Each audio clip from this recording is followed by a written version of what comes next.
welcome back to my channel. So you're looking for ways to organize your deep pantry shelves? Well, in this video, I'm going to show you 4 different storage options. And watch to the end to receive a free printable on how to store your fruits and vegetables.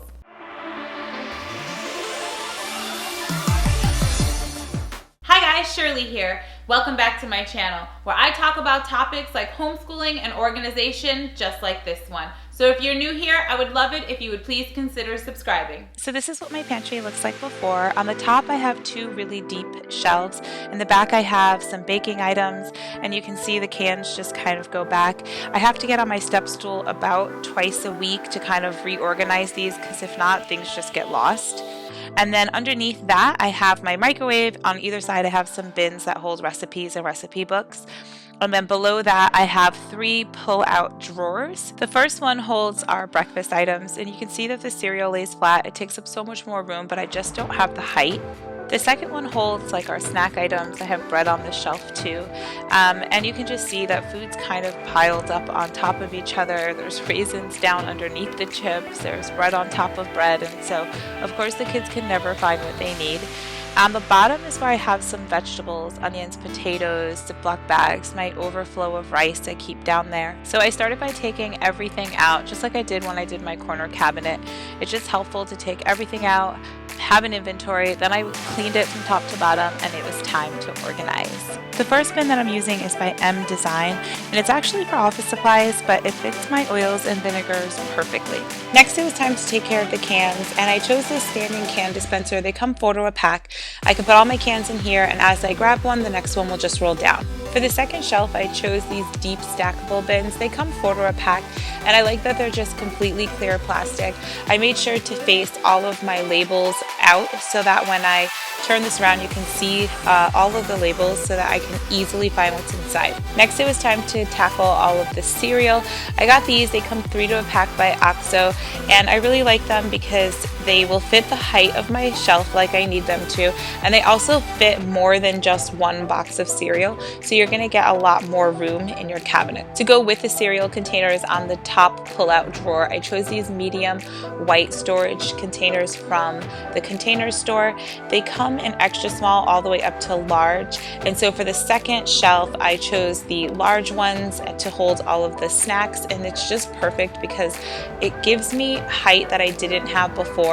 If I were to do stuff like this without these containers, when you would slide the drawers in and out, all of the food would either fall out the top or fall out the sides. So this holds everything really, really well.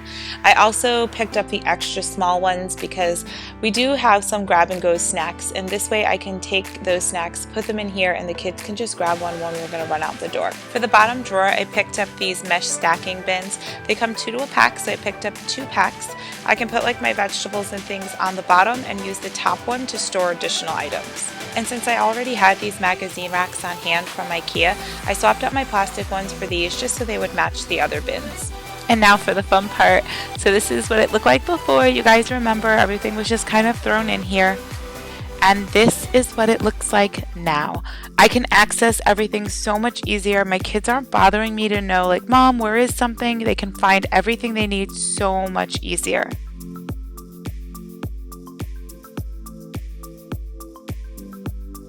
On my top shelf, I put all the oils and vinegars, and I can pull that container out when I need it. I can also just pull down an entire bin of cans, so no more organizing cans every few days. On the second shelf, I have the pasta in the back. We only use that about once a month. And then in front of that, I was able to put the other 3 bins. And you can see here, when I pull a bin out, I can easily see what's inside, or I could just pull the whole bin out if I need to. And then on the bottom part for all of the drawers, if you look, guys, there's actually room to fit more food in here where I could barely put anything else on the shelf before. So it's nice to have a little bit of extra space. And then the middle drawer, remember this one was the messiest with food on top of food. In here you can pretty much see everything that's in here, and you can also get all of those grab and go snacks really easy, and that's like my favorite part. I love this drawer. I love how the little bins turned out. The bottom drawer has all of my vegetables, so here are the onions and garlic and that kind of thing. And then we have potatoes and sweet potatoes, and then there's some oil and the rice is in the back. But then you can see I have my bread on top, and then I have my Ziploc bags on top, and I even have room behind the Ziploc bags. So this worked out really, really well for us. All right, well, that's how I chose to organize my pantry, but that leaves us with the question of the day. How do you guys keep your pantries organized? Please leave them in the comments below so we can help each other out. Thank you guys so much for watching, and don't forget to subscribe if you haven't already. Like this video if you found it helpful, and don't forget to hit the little bell icon so you don't miss any of my future videos. In the description is where you'll find your free printable for how to store your fruits and vegetables so you can get the most out of your produce. Also, there'll be links to all of the products I used in today's video. Thank you guys so much for watching, and I'll see you next time.